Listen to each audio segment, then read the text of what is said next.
আবাহনের পর আমরা এবার শুরু করব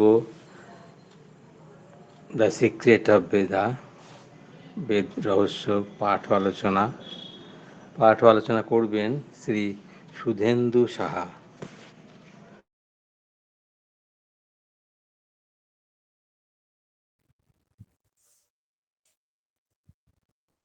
ওম শ্রী অরবিন্দ মীরা। উপস্থিত সবাইকে শ্রদ্ধা নিবেদন করি।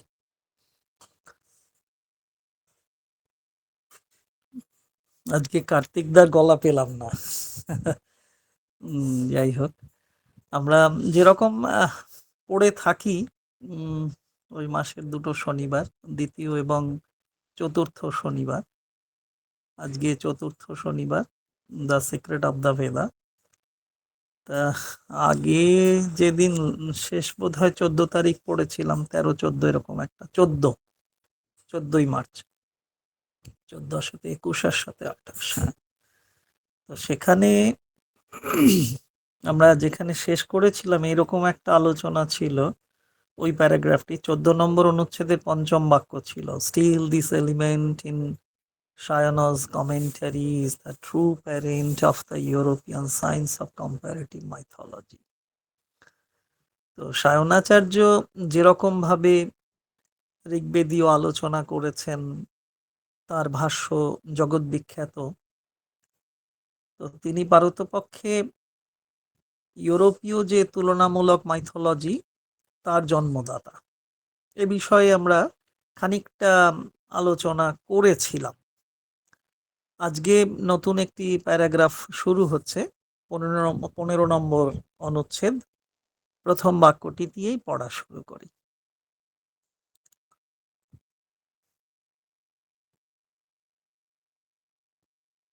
লিখছেন Shri Aurobindo, but it is the ritualistic conception that pervades, that is the persistent note in which all others lose themselves.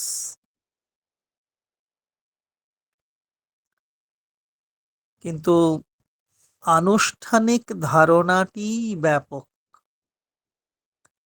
ওইটাই মূল সুর, যার মধ্যে আর সব হারিয়ে যায়।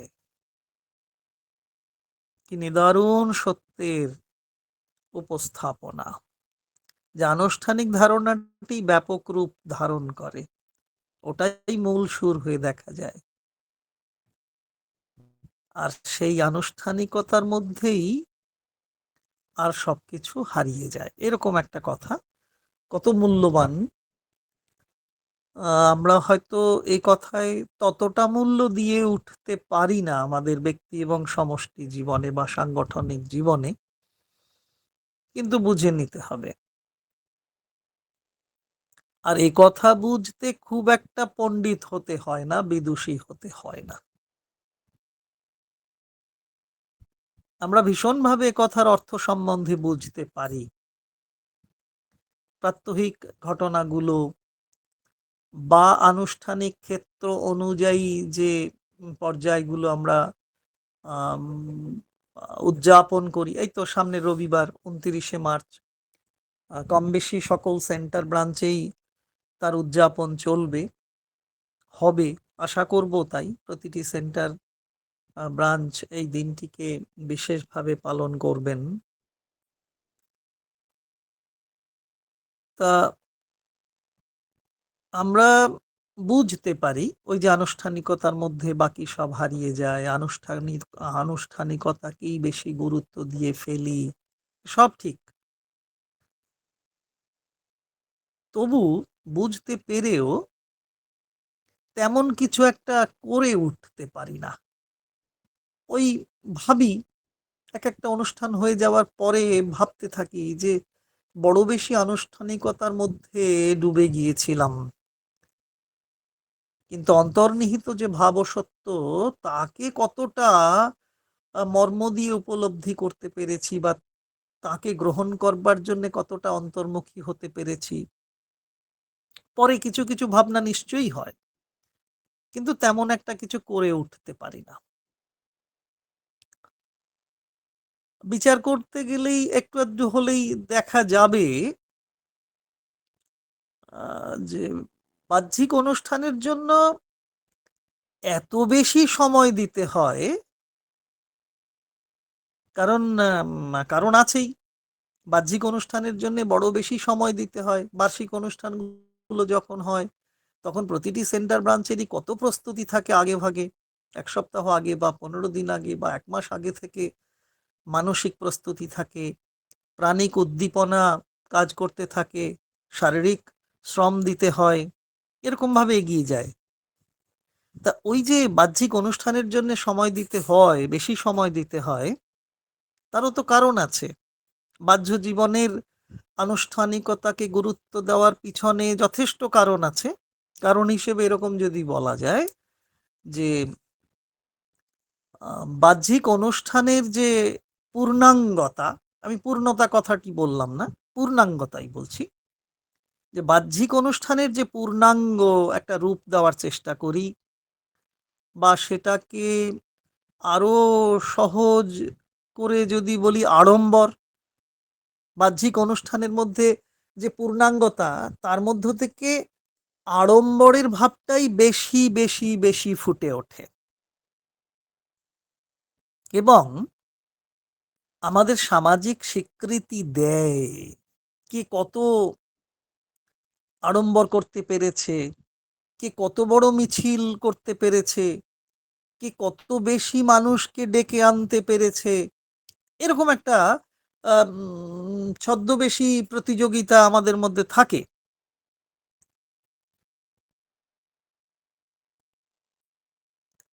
কারণ ওই যে সামাজিক স্বীকৃতি দিচ্ছে, বেশ ভালো প্রশংসা পাওয়ার একটা জায়গা তো রয়েছে, আমাদের প্রশংসা পেতে ভালোই লাগে, শুনতে ভালোই লাগে।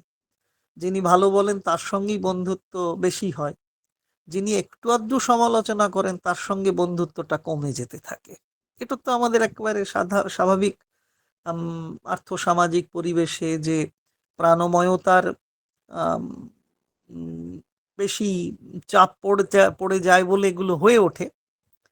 বাহ্যিক অনুষ্ঠান চোখে পড়ে, স্বাভাবিকভাবেই সেটা আমাদের করতে হয়। তাই কখনো কখনো নলিনীদার কথাই মনে পড়ে যায় বারবার। জয়ন্তিকা দিও বলেন, খুব বলেন কথাটা, দিদি আছেন আজকে। তাই কখনো কখনো সেই অনুষ্ঠান আমাদের কাছে একদিনের উৎসব হয়ে যায়। অনুষ্ঠান শেষ হলো, শেষ হয়ে গেল। ওই উপোসের পর যেমন বেশি খেয়ে ফেলি,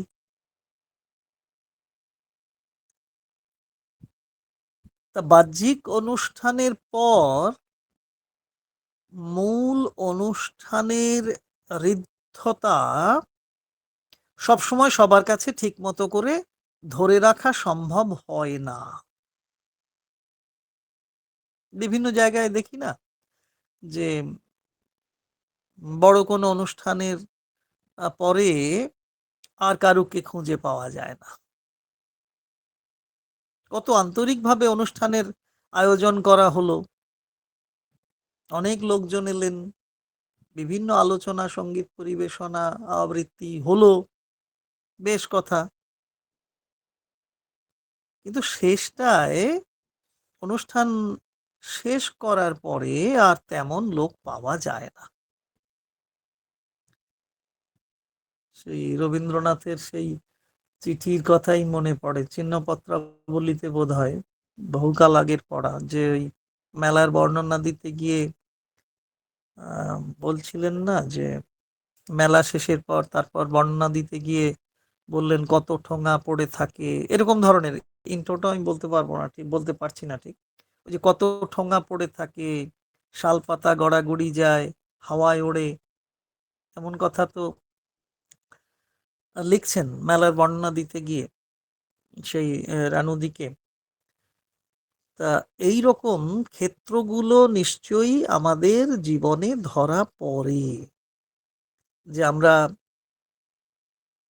আনুষ্ঠানিকতার দিকেই আমাদের ঝোঁক বেশি থাকে, তার মধ্যেই সব হারিয়ে যায়। অর্থাৎ সেই অনুষ্ঠান কেন করা হচ্ছে, এই আনুষ্ঠানিকতার পশ্চাতে কি রয়েছে, তাকে আমরা প্রাধান্য দেব কবে, প্রাধান্য দিতে পারি কিনা? নিশ্চয়ই দেওয়া হয়, নিশ্চয়ই দেওয়া হয়। বার্ষিক অনুষ্ঠানগুলোতে নিশ্চয়ই সেগুলো দেওয়া হয়, বিভিন্ন কেন্দ্র শাখায় সেগুলো তো দেখা যায়ই, বা সামাজিক, ধর্মীয় বা অন্যান্য প্রতিষ্ঠানেও সেগুলো দেখা যায়। তবে আমাদের খেয়াল রাখতে হবে সেই আনুষ্ঠানিকতার মধ্যেই যেন সব হারিয়ে না যায়। যে কারণে অনুষ্ঠান, যে কারণে আনুষ্ঠানিকতা, আড়ম্বর, তাকে যেন আমরা ভুলে না যাই। এটা একটু খেয়াল রাখা আমাদের সকলেরই দরকার। পরের বাক্যে শ্রী অরবিন্দ এরকম লিখছেন,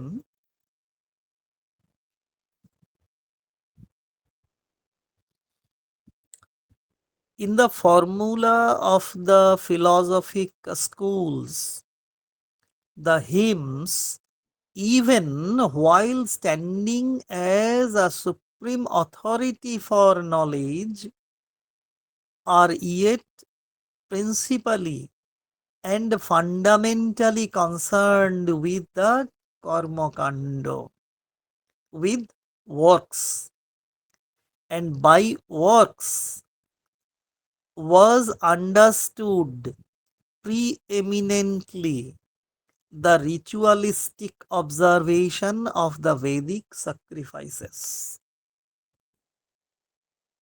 সেই ফর্মুলা প্রসঙ্গই এলো। In the formula of the philosophic schools,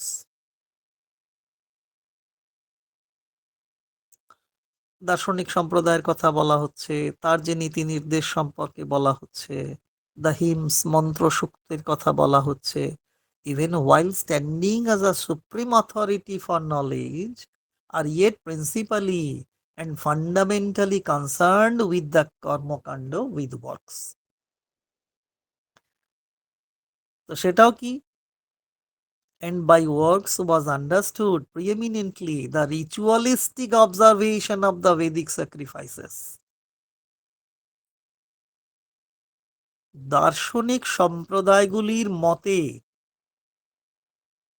সূক্তগুলি জ্ঞানের সর্বোচ্চ প্রামাণ্য হয়েও প্রধানত ও মূলত কর্মকাণ্ডের সঙ্গে, ক্রিয়ার সঙ্গে যুক্ত, এবং প্রকৃত ক্রিয়া কর্ম বলতে প্রধানত বৈদিক যজ্ঞের আনুষ্ঠানিক সম্পাদনই বোঝাতো।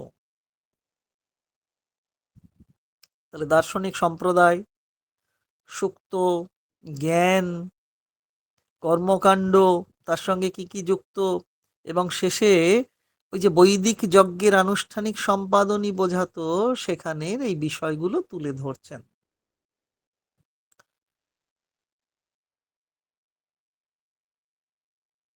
অনেক বিশিষ্ট পণ্ডিত হোতাবর্গকে আমন্ত্রণ করে এনে তবেই তো যজ্ঞানুষ্ঠান হয়। আমন্ত্রিত অতিথিবর্গও সেখানে থাকেন, আসেন, আহার বিহার থাকে, সাজগোজ ভালোই হয়, মেরাব বাঁধা হয়, প্যান্ডেলিং, তার ডেকোরেশন ভালোই থাকে। সবই সেই আনুষ্ঠানিকতার আড়ম্বরের এই দিক।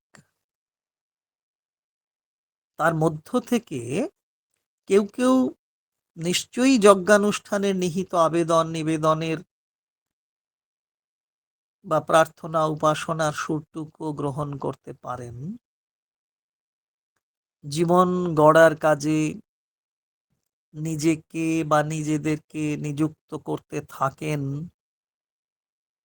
এই যে শ্রী অরবিন্দ সোসাইটির একসময় অ্যানুয়াল কনফারেন্স হতো, এখন প্রথাগতভাবে সেটা হচ্ছে না, সেই আনুষ্ঠানিকতার মাধ্যমে হয়তো হচ্ছে না, কিন্তু একটা সময় তার গুরুত্ব ছিল।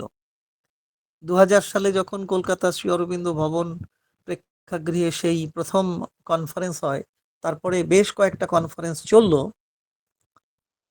তাতে ওই আনুষ্ঠানিকতা ছিল। দূর দূর থেকে কেন্দ্র শাখার মানুষজন আসতেন, তাদের থাকা খাওয়ার ব্যবস্থা করা হতো, আনুষ্ঠানিকতা ছিল। আয়োজনের কোনো ত্রুটি রাখার চেষ্টা করা হতো না, হয়তো ত্রুটি থাকতো, কিন্তু সেই দুদিনের সেই যে সফর বলি, সেই অনুষ্ঠান বলি, তাতে করে বেশ কিছু মানুষ, কেন্দ্র শাখার বেশ কিছু মানুষজন শ্রী অরবিন্দ এবং শ্রীমা সম্পর্কে অনেকটা বেশি জেনে গিয়েছিলেন। এক একটা বছরের কনফারেন্স আমাদের অনেকটা করে পথ এগিয়ে দিত। বিভিন্ন রকমের আলোচনা, পণ্ডিতবর্গ যারা আলোচনা করতেন, তাদের মধ্যে অনেকেই আজকে আর স্থূল দেহে নেই এই পৃথিবীতে। তবুও সেই যে আলোচনাগুলো আমাদের আমাদের অনেক দীপিত করত, উদ্দীপিত করত, উৎসাহ পেতাম যে হ্যাঁ, শ্রী অরবিন্দ চর্চা এভাবে করা যেতে পারে। হয়তো কলেজ ইউনিভার্সিটি সেই গবেষণার সঙ্গে আমরা যুক্ত থাকতে পারিনি, কিন্তু ওই এক একটা কনফারেন্সের দুদিনের যে আলোচনা, তা আমাদের অনেকটা পথ এগিয়ে দিয়েছে বলেই আমি অন্তত মনে করি। আজকে সেগুলো হয়তো সেভাবে তৈরি হচ্ছে না। অনেকেই জিজ্ঞাসা করেন কেন হচ্ছে না। সত্যি সত্যি বলতে গেলে তার প্রাসঙ্গিকতা অনেকটাই কিন্তু হারিয়েছে। আজকে যে হারে যেভাবে মানুষ পত্রপত্রিকা পড়ছেন, শ্রী অরবিন্দ চর্চা করছেন, অফলাইন অনলাইন, শুধু বই নয়, অনলাইনে যে পড়াশোনার মাধ্যম হিসেবে অনেকটা এগোনো গেছে, তাতে করে মানুষ অনেকটাই শ্রী অরবিন্দের প্রতি হয়তো ভক্তি প্রদর্শন করেন না, কিন্তু ব্যক্তিগত বাহ্য জীবনে, ব্যবহারিক জীবনে শ্রী অরবিন্দ চর্চা অনেকটাই বেড়েছে। হয়তো আনুপাতিক হারে গুণে আমরা বলতে পারবো না, অঙ্ক কষে বলতে পারবো না এত পার্সেন্ট বেড়েছে, এত পার্সেন্ট বেড়েছে, এত শতাংশের বৃদ্ধি হয়েছে, কিন্তু হয়েছে। তা এগুলো খুব সত্য ঘটনা। ওই ফিলসফিক্যাল বা ফিলসফিক স্কুলস, যে দার্শনিক সম্প্রদায়গুলি, মঠ মিশনগুলিতে যেভাবে সেই বৈদিক চর্চা চলতো, সেগুলো কর্মকাণ্ডের সঙ্গে যুক্ত ছিল। তবে তার মূল সুর ছিল সেই বৈদিক যজ্ঞের আনুষ্ঠানিক সম্পাদন। সেই যজ্ঞের মধ্য দিয়ে যে নিবেদনের ভাব, সমর্পণের ভাব, সত্যকে উপলব্ধি করবার প্রচেষ্টা, সেগুলো ছিল। আমরা এরকম প্রার্থনা উপাসনার কথা তো বৃহদারণ্যক উপনিষদে খুব দেখি। সেই খিলকাণ্ড পঞ্চম ষষ্ঠ অধ্যায় ধরে যে 20টি ব্রাহ্মণ, তার মধ্যে তো অনেকগুলি, 20টি ব্রাহ্মণের মধ্যে প্রায় 7টি ব্রাহ্মণে শুধু উপাসনা সম্বন্ধীয় আলোচনাই রয়েছে। সেখানে আনুষ্ঠানিক প্রার্থনা উপাসনার কথা সেখানে বলা হয়েছে। উপাসনার ফলে যে ব্রহ্মলোক লাভ করা যায় বলা হয়েছে। উক্তাদি দৃষ্টিতে প্রাণের উপাসনার কথাও সেখানে বলা হয়েছে। গায়ত্রী ব্রহ্মের উপাসনা আছে, মুমূর্ষুর উপাসনা আছে। একটু ছোট্ট ছোট্ট করে আমরা চোখ বুলোলে অনেকটা এগিয়ে যাওয়ার সুযোগ পাই। তো এই বৃহদারণ্যক উপনিষদ, এটা তো আমরা পাই যজুর্বেদ, শুক্ল যজুর্বেদের কান্য শাখার শতপথ ব্রাহ্মণের শেষ অংশ। খানিকটা আলাদা, একটু অন্য হতে পারে। তো কান্য শাখার শতপথ ব্রাহ্মণের শেষ অংশটাই আমরা বেশিরভাগ সময় পেয়ে থাকি। তো যাই হোক, যদি সম্ভব হয় পরেও বিষয় 2-4টে কথা বলা যাবে। আমি পরের বাক্যটি পড়ছি। 15 নম্বর অনুচ্ছেদের 3য় বাক্য।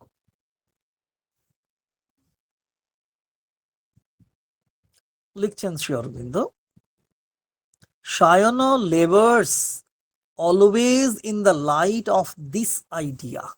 ওই যে সায়ন, তাহলে এবার শ্রী অরবিন্দ বলে দিচ্ছেন, science labours always in the light of this idea. ওই যে দার্শনিক সম্প্রদায়গুলো সুক্ত, তার মধ্যে কর্মকাণ্ড যুক্ত আছে, কিন্তু প্রধানত বৈদিক যজ্ঞের আনুষ্ঠানিক সম্পাদনই সেখানে থাকতো।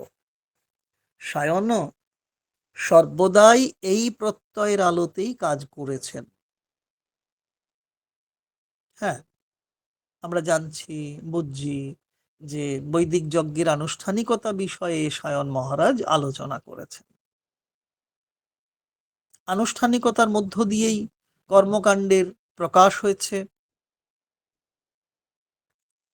সেই কর্মকাণ্ডের মধ্যে অনেকগুলো বিষয় এসেছে, আমরা দেখেছি, পৃষ্ঠা উল্টে পাল্টে চোখে পড়েছে, সবসময় মনে থাকে না, কিন্তু সেই কর্মকাণ্ডের মধ্যে চিকিৎসা বিজ্ঞান দেখা গেছে, লক্ষ্য করা গেছে, নীতিবিদ্যা আছে দেখা গেছে, আছে সঙ্গীত এবং ব্যাকরণ সম্বন্ধীয় আলোচনা।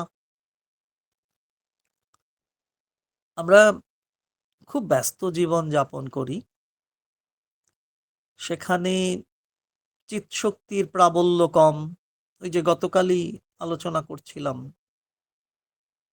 যে প্রকৃত চিৎশক্তি আর ছদ্ম নকল এক চিৎশক্তি, যাকে আমরা কামপুরুষ বলছি, চিৎপুরুষকে ঠিক মতো ধরতে না পেরে আমাদের মতো করে এক কামপুরুষ তৈরি করি, ইগোইস্টিক সোল, ইগো সোল আমরা তৈরি করে ফেলি। তা আমরা এই যে ব্যস্ত জীবন যাপন করি, এবং এই ব্যস্ত জীবন যাপন করার যে উৎসব, তাতেই আমরা মেতে থাকি। তার মধ্যেই একটা ঠিক সেই নির্মল নির্ভেজাল আনন্দ নয়, কেমন যেন একটা উচ্ছ্বসিত আনন্দ, যাতে চৈত্তিক আনন্দ তাকে বলবো না, সে আনন্দের সঙ্গে প্রাণিক উৎফুল্লতাই বেশি থাকে, অর্থাৎ চিৎশক্তির প্রাবল্য সেখানে কম থাকে। কর্মকাণ্ডের নানাবিধ নিয়ম রয়েছে, সেই নিয়ম পালন করা হচ্ছে, তাই কর্মকাণ্ডের নানাবিধ নিয়মাবলীও সবসময় ঠিক মতো পালন করতে পারি না। আমরা একসময় দেখতাম, পুজো আর্চির সঙ্গে কম বেশি যখন যুক্ত থাকতাম, তখন ওই দশকর্ম ভাণ্ডারে গিয়ে দাঁড়ালেই পরীক্ষা করতাম আমরা সেই অনেক জিনিস, সে মজার কাহিনী সব। তো ওই কর্মকাণ্ডের যে নিয়মাবলী, সেগুলো আমরা ঠিক মতো পালন করি না। ওই সেখানেও কোথায় যেন এক ওই নিতান্ত দায়সারা একটা বিষয় এসে যায়, অর্থাৎ আন্তরিকতার ভাগটাই কম পড়তে থাকে। সেটা আমরা প্রতিনিয়ত নিজেদের বুকে হাত দিয়ে প্রশ্ন করলেই আমরা বুঝতে পারবো। সেজন্যই মা সেই কথা বলেন, আমাদের মা বলে দিচ্ছেন যে আন্তরিকতায় কম পড়ে যায়। আর নলিনীদা, সেই প্লেগ্রাউন্ডে একটি মেয়ে ছুটতে ছুটতে এসেই নলিনীদাকে বলছে, যা নলিনীদা, আজকেও ভুলে গেলাম নলিনীদা। বলে, কি ভুলে গেছো? বলে, মার জন্য প্রণামী আনবো ভেবেছিলাম, ভুলে গেছি। নলিনীদা মৃদু হেসে স্বল্প কথায় বললেন, মায়ের জন্য প্রণামী তো ভুল হতেই পারে। তা এই যে আন্তরিকতায় কম পড়া, আমাদের প্রতিটি ক্ষেত্রে দেখবেন, মেম্বারশিপ রিনিউয়াল সময় মতো হয় না, ভুলে যাই। আমরা অনেককেই বলি, একদম ব্যক্তিগতভাবে বলি, যে আপনারা প্রতি বছর রিনিউ করবেন, একসঙ্গে 5 বছর বা 3 বছর বা 10 বছর করবেন না, ওতে ভুলে যাওয়া হয়। এবং একদম অনিবার্য সত্য, বেশিরভাগ যারা 3 বছর বা 5 বছর ধরে একবারে মেম্বারশিপ চাঁদা দিয়ে রিনিউ করেন, পুনর্নবীকরণ করেন, তারা অধিকাংশ সময় ভুলে যান। কমিটি গঠন হয়ে যায়, পন্ডিচেরি পাঠানো হয়ে যায়, সেখান থেকে তখন ফোন আসে আমাদের কাছে যে অমুক মেম্বারের তোমরা অনেক জায়গায় তাকে রেখেছো, মেম্বারশিপ শেষ হয়ে গেছে। তো এরকম সেন্টার ব্রাঞ্চের অনেক ঘটনা এরকম আছে। এমন কি ওই আগের দিনও বোধহয় বলছিলাম যে এখন যে অবস্থা, এই 31শে মার্চের পরের দিন 1লা এপ্রিলে গিয়ে দেখব অনেকগুলো ব্রাঞ্চেরই 25 জন পত্রিকা সহ মেম্বার থাকবেন না। আবার বলছি, আন্তরিকতা যেন কম না পড়ে। সব আধিকারিকরা যারা শুনছেন, যদি তাদের এরকম ঘটনা ঘটে থাকে, একটু সতর্ক হন। 31শে মার্চের মধ্যেই রিনিউটা করে দিন। মায়ের সঙ্গে সংযোগ রাখতে গেলে, বৈদিক যজ্ঞের আনুষ্ঠানিক সম্পাদন যথাযথভাবে করতে গেলে এগুলো করতে হয়। আন্তরিকতায় যেন কম পড়ে না যায়। সেই অর্থে কি বলবো, ওই আন্তরিকতার কম পড়ে যায়, তাহলে কি হয়? সেই অর্থে বিপদ আপদ, রোগ শোক যদি আসে, বা রোগ শোক যদি আসে, বা তার উপক্রম হলে ইষ্টের কাছে প্রার্থনা জানাই, মায়ের কাছে আবেদন নিবেদন চলতে থাকে। কিন্তু ওই যে আন্তরিকতার কম পড়ছে কিনা সেটা তো দেখতে হবে।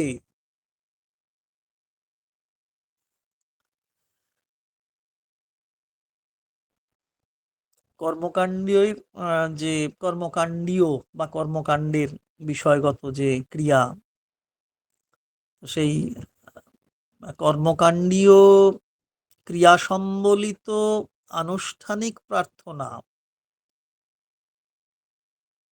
বা প্রার্থনা সংক্রান্ত অনুষ্ঠানও বিভিন্নভাবে দেখা যায়। পুজো রূপে দেখা যায়, আচার যজ্ঞানুষ্ঠান এখনো দেখা যায়, চলছে। কিছু সময়ের জন্য হলেও সেগুলো আমাদের ভালো লাগে। কেন? না, কর্মকাণ্ডীয় আচারানুষ্ঠানের মধ্য দিয়েই সূক্ষ্মভাবে আমরা কেউ কেউ জ্ঞানকাণ্ডীয় গভীরতায় ডুবে যেতে পারি। শ্রী চৈতন্যদেব হরিনাম সংকীর্তন করতে করতে ডুবে যাচ্ছেন, আর পদকার লিখছেন। ওই যে সেই গানের কলি, যে ভাবেরও আবেশে ঘুরে প্রভু দিশে দিশে, কান্দে প্রভু জীবেরও লাগিয়া। এমন ভাব সম্পদ সম্বন্ধে এখন সমালোচনা হয়, তথাকথিত শিক্ষিত মানুষ সমালোচনা করেন, জেনে নাকি না জেনে, বুঝে নাকি না বুঝে। তবে ওই যে প্রাথমিক পর্বে অবসেশন থাকা বোধহয় ভালো। অবসেসড অবস্থাতেও কেটে গিয়ে, অবস্থাও যদি কেটে যায় এক সময়, সেই ভাবও তো কেটে যাবে, মগ্নতাও এক সময় কেটে যায়। তখন নিহিত অর্থের সন্ধান মিলতে পারে। আমাদের এক গুরুজি বলে দিয়েছিলেন, প্রথমে পারলে ভণ্ডামি করিস। তাহলে কেন? না, ভণ্ডামি করতে করতেই একদিন দেখবি ডুবে যাবি। মার কথা পড়ছি, মা বলছেন, কোনো বিষয় যখন তোমার দুরূহ, কঠিন, শক্ত বলে মনে হবে, সেই বিষয়টি ছেড়ে চলে যেও না, আরো জোর করে তাতে নিবিষ্ট হওয়ার চেষ্টা করো।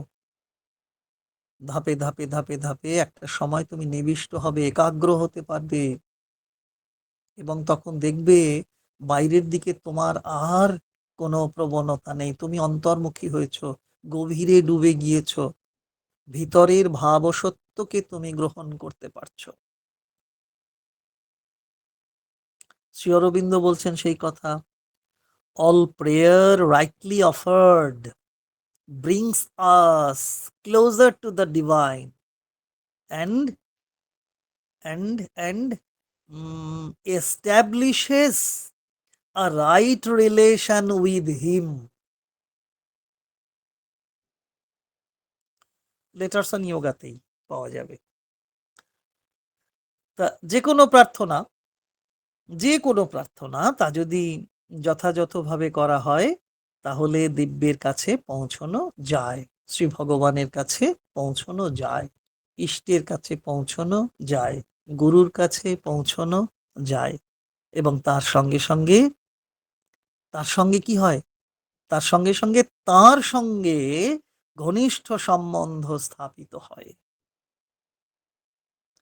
এই সত্য নির্দেশ অনুসরণ করে আমরা চলতে পারলে আমাদের পথ চলা আরো আরো সুগম হবে, সুচারু হবে, আরো গতিশীলতা বাড়বে।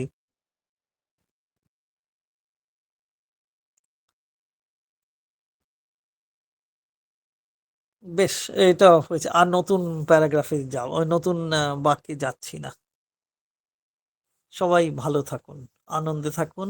আগামীকাল সেই বিশেষ দিন, 1914 সালের 29শে মার্চ মা পন্ডিচেরি এলেন, শ্রী অরবিন্দের সঙ্গে সাক্ষাৎ করলেন। তারপরে আমাদের জীবনযাত্রা পাল্টে গেল। আমরা অগ্রগতির পথে, প্রগতির পথে অনেক বড় বড় পদক্ষেপ ফেলে চলতে পারলাম। সেই সুযোগ, সেই সুযোগের দিন, সেই আলোময়তার দিন আগামীকাল। আর আগামীকাল 8টা থেকে রাত 8টা থেকে আমাদের অরো ইউথের প্রোগ্রাম রয়েছে। তাতে আগামীকাল বিশেষ কথন থাকবে শ্রী অরবিন্দ সোসাইটি ইস্ট ক্যালকাটা ব্রাঞ্চের মাননীয় সম্পাদক জবা চৌধুরীর কথন থাকবে। আমরা লিঙ্ক পাঠিয়ে দেবো যথাসময়ে। আপনারা সবাই যোগ দেওয়ার চেষ্টা করবেন। জয় মা, জয় শ্রী অরবিন্দ। সুরেন্দু, মায়ের সঙ্গে শ্রী অরবিন্দের সাক্ষাৎকারটা ঠিক কটার সময় হয়েছিল একটু বলতে পারবে? 3টে থেকে 3:30-এর মধ্যে, যে কারণে জয়ন্তিকাদি বিশেষভাবে বলেছিলেন যে 3টে থেকে 3:30-এর মধ্যে আমাদের কলকাতা অফিসে প্রতিদিন মেডিটেশন হয়, 3টে থেকে 15 মিনিট। ওই 3টে থেকে 3:30-এর মধ্যেই মা শ্রী অরবিন্দের সঙ্গে সাক্ষাৎটা হয়েছিল।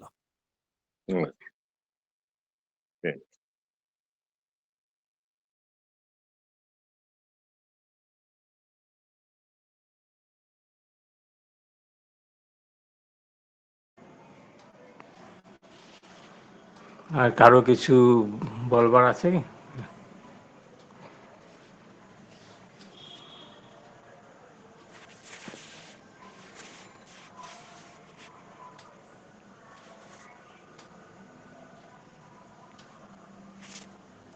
আমরা আজকে 9টা বেজে গেছে, 9টা বাজবে এখনই। আমাদের অনুষ্ঠানটা